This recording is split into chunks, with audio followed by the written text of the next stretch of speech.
Good evening to all of you. I am Vijay Kumar Sharma और आज मैं आपके लिए लेकर आया हूं ऑब्जेक्ट। इस ऑब्जेक्ट के बारे में हम डिस्कस करेंगे इस वीडियो में। मैं आपको बताऊंगा कि एक सेंटेंस में जो है कितने तरीके से ऑब्जेक्ट आ सकते हैं। बहुत सारे स्टूडेंट्स की ये प्रॉब्लम होती है, जब भी वो वॉइसेस बनाते हैं तो उन्हें बहुत बड़ी प्रॉब्लम को फेस करना पड़ता है जब वो ऑब्जेक्ट को ढूंढते हैं। तो आज हम यहां पर ऑब्जेक्ट के बारे में जानेंगे। तो चलिए देखते हैं हम ऑब्जेक्ट के बारे में। मैं आपको बता दूं कि एक सेंटेंस में जो है ऑब्जेक्ट 4 तरीके से आ सकते हैं। कौन कौन से तरीके से? फर्स्ट, डायरेक्ट ऑब्जेक्ट के रूप में आ सकता है, इनडायरेक्ट ऑब्जेक्ट के रूप में आ सकता है, कॉग्निट ऑब्जेक्ट के रूप में आ सकता है और the object of a preposition के रूप में आ सकता है। तो आपको ये ध्यान देना है, डायरेक्ट ऑब्जेक्ट के रूप में आ सकता है, इनडायरेक्ट ऑब्जेक्ट के रूप में आ सकता है, कॉग्निट ऑब्जेक्ट के रूप में आ सकता है, the object of a preposition के रूप में आ सकता है। तो एक सेंटेंस में जो है ऑब्जेक्ट 4 तरीके से आ सकता है। चलिए हम इनकी जो है 1 बाय 1 करके स्टडी करते हैं। सबसे पहले हम बात करेंगे यहां पर डायरेक्ट ऑब्जेक्ट की। डायरेक्ट ऑब्जेक्ट के बारे में हम जानेंगे तो मैं आपको बता दूं कि ये जो डायरेक्ट ऑब्जेक्ट होता है, ये डायरेक्ट ऑब्जेक्ट हमेशा नॉन लिविंग को शो करता है, नॉन लिविंग थिंग्स को शो करता है। किसको शो करता है? निर्जीव चीजों को शो करता है। कौन सा ऑब्जेक्ट? Direct object. और हमें यदि सेंटेंस में से डायरेक्ट ऑब्जेक्ट निकालना है तो हमें वर्ब के साथ क्या लगाना होता है? वॉट लगाना होता है। जैसे ही हम वर्ब के साथ वॉट लगाते हैं, डायरेक्ट ऑब्जेक्ट निकलकर बाहर आ जाता है। चलिए सेंटेंस में मैं आपको समझाता हूं। He bought a book yesterday. He writes a letter. तो आप यहां देखेंगे कि ये 2 सेंटेंस आपके सामने है, 2 सेंटेंसेस आपके सामने हैं और इनमें वर्ब जो है फर्स्ट सेंटेंस में बॉट है और सेकंड में क्या है? राइट्स है। तो मैंने आपसे कहा था कि जब भी आप डायरेक्ट ऑब्जेक्ट को निकालोगे तो आपको वर्ब के साथ क्या लगानी है? वॉट लगानी है। जैसे बॉट वॉट, क्या खरीदा? क्या खरीदा? A book. तो अ बुक यहां पर क्या है? डायरेक्ट ऑब्जेक्ट है और आपने देखा अ बुक कैसी है? नॉन लिविंग थिंग है, निर्जीव चीज है। तो हमेशा ये जो डायरेक्ट ऑब्जेक्ट होता है ये नॉन लिविंग को शो करता है। तो यहां पर अ बुक क्या है? डायरेक्ट ऑब्जेक्ट है। राइट्स वॉट, क्या लिखता है वो? A letter. क्या लिखता है? A letter. तो यहां पर अ लेटर भी क्या है? डायरेक्ट ऑब्जेक्ट है। तो आपको ये ध्यान देना है कि जब भी किसी सेंटेंस में जो वर्ब दी गई हो उस वर्ब के साथ आप जैसे ही वॉट लगाओगे तो ऑटोमेटिक जो है बाहर जो निकल कर आएगा वो कौन सा ऑब्जेक्ट निकल कर आएगा? वो डायरेक्ट ऑब्जेक्ट निकल कर आएगा। अब आपकी ये बात समझ में आ गई होगी। इसके बाद हम चलते हैं नेक्स्ट इनडायरेक्ट ऑब्जेक्ट पर। अब हम बात करेंगे इनडायरेक्ट ऑब्जेक्ट की। चलिए देखते हैं इनडायरेक्ट ऑब्जेक्ट। इनडायरेक्ट ऑब्जेक्ट को समझने से पहले मैं आपको बता दूं कि ये जो इनडायरेक्ट ऑब्जेक्ट है, ये इनडायरेक्ट ऑब्जेक्ट हमेशा living, I mean living things, I mean सजीवता को दर्शाता है। कौन सा ऑब्जेक्ट? इनडायरेक्ट ऑब्जेक्ट हमेशा जो है लिविंग, सजीव चीजों को दर्शाता है। कौन सा ऑब्जेक्ट? Indirect object. जबकि में हमने जो डायरेक्ट ऑब्जेक्ट पढ़ा था तो उसमें आपने देखा था कि वो नॉन लिविंग को दर्शाता है। ये किसको दर्शाता है? लिविंग को। और जब भी आप इसका पता लगाएंगे तो आपको वर्ब के साथ क्या लगाना होगा? whom लगाना होगा। क्या लगाना होगा? whom। जैसे आप वर्ब के साथ whom लगाएंगे तो इनडायरेक्ट ऑब्जेक्ट आपके सामने निकलकर आ जाएगा। चलिए देखिए एग्जांपल से आप समझिए। He gave me a book. I told them a story. अब यहां देखेंगे आप 2 सेंटेंस आपके सामने हैं, 2 सेंटेंसेस आपके सामने हैं। इसकी वर्ब क्या है? गिव। और यहां पर क्या है? टोल्ड। तो मैंने आपसे कहा था कि जब आप वर्ब के साथ वॉट लगाओगे तो डायरेक्ट ऑब्जेक्ट निकल कर आएगा, और यदि आप वर्ब के साथ whom लगाओगे तो कौन सा ऑब्जेक्ट निकल कर आएगा? इनडायरेक्ट ऑब्जेक्ट निकल कर आएगा। जैसे समझिए आप, he gave me a book, gave whom, उसने किसे दी? मी, मुझे दी। तो यहां पर मी कौन सा ऑब्जेक्ट हुआ? इनडायरेक्ट ऑब्जेक्ट हुआ। I told them a story, मैंने उन्हें कहानी सुनाई। टोल्ड whom, किन्हें सुनाई? देम, उनको सुनाई। तो यहां पर देम भी क्या है? इनडायरेक्ट ऑब्जेक्ट है। और मैंने आपसे कहा था कि इनडायरेक्ट ऑब्जेक्ट हमेशा लिविंग आई मीन सजीव चीजों को दर्शाता है। यहां पर मी और देम क्या है? लिविंग है, सजीव है।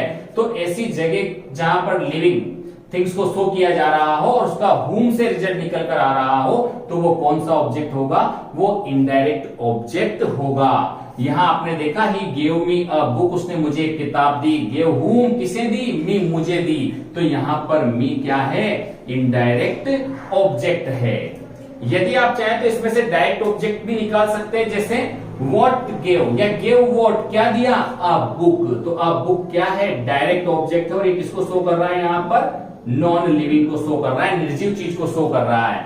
I told them a story, told what, क्या सुनाई? A story. तो अ स्टोरी यहां पर क्या है?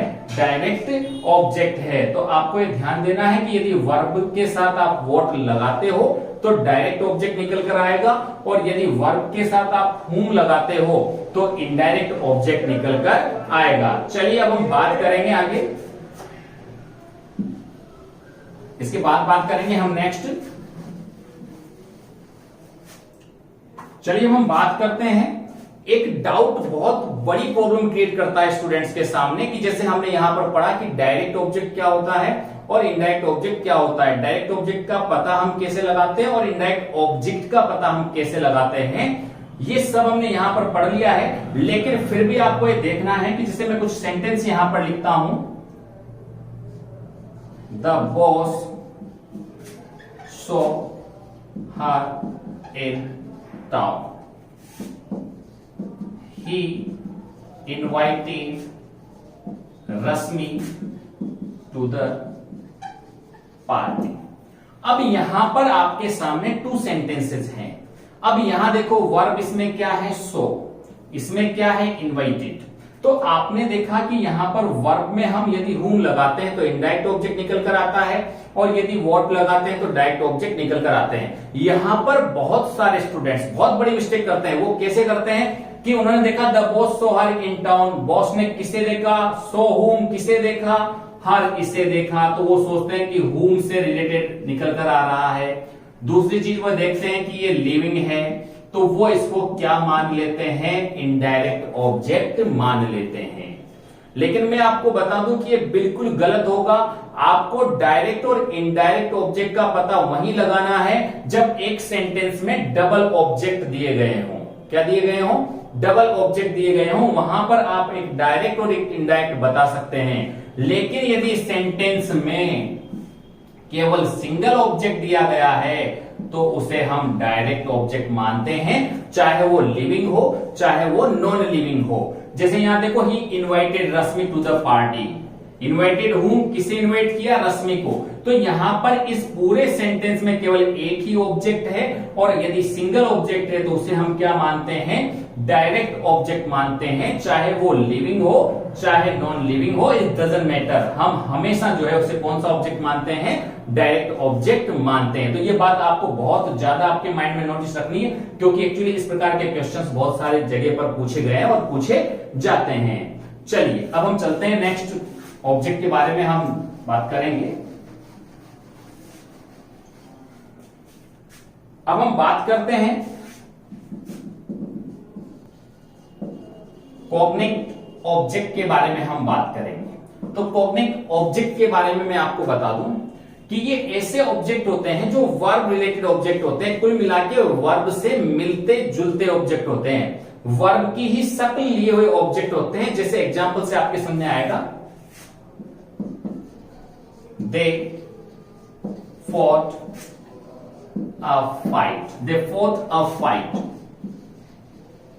I dreamed a dream, he slept a sound sleep. अब आप यहां देखेंगे, यहां क्या है, फोर्ट। ये फोर्ट क्या है, वर्ब है, और फाइट क्या है, ऑब्जेक्ट है। तो लेकिन आपने एक बात देखी होगी कि इस फाइट से मिलता जुलता है, वर्ब से मिलता जुलता है। तो जब भी आपको वर्ब से रिलेटेड मिलता जुलता ऑब्जेक्ट नजर आए तो वो कौन सा ऑब्जेक्ट होता है, वो कॉग्निट ऑब्जेक्ट होता है। जैसे आई ड्रीम्ड अ ड्रीम, यहां पर ड्रीम्ड किससे मिलता जुलता है, ड्रीम से मिलता जुलता है, इसलिए ये ड्रीम जो है कौन सा ऑब्जेक्ट कहलाएगा, ये कॉग्निट ऑब्जेक्ट कहलाएगा। यहां पर स्लिप से मिलता जुलता जो है स्लिप है, इसलिए ये कौन सा ऑब्जेक्ट कहलाएगा, ये कॉग्निट ऑब्जेक्ट कहलाएगा। तो इसमें बिल्कुल सीधा है, कोई घबराने वाली बात नहीं, कोई ऐसा कोई बड़ी बात नहीं है। केवल इतना सा आपको ध्यान देना है कि यदि वर्ब से मिलता जुलता, वर्ब से सिमिलरिटी रखता हुआ कोई ऑब्जेक्ट यदि आ रहा है तो आप उसे कौन सा ऑब्जेक्ट मानेंगे, उसे आप कॉग्निट ऑब्जेक्ट मानेंगे। उसे हम कौन सा ऑब्जेक्ट मानते हैं, कॉग्निट ऑब्जेक्ट मानते हैं। Is that clear? चलिए अब बात करेंगे हम next,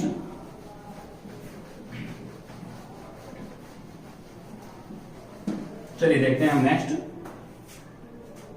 fourth number, the object of a preposition.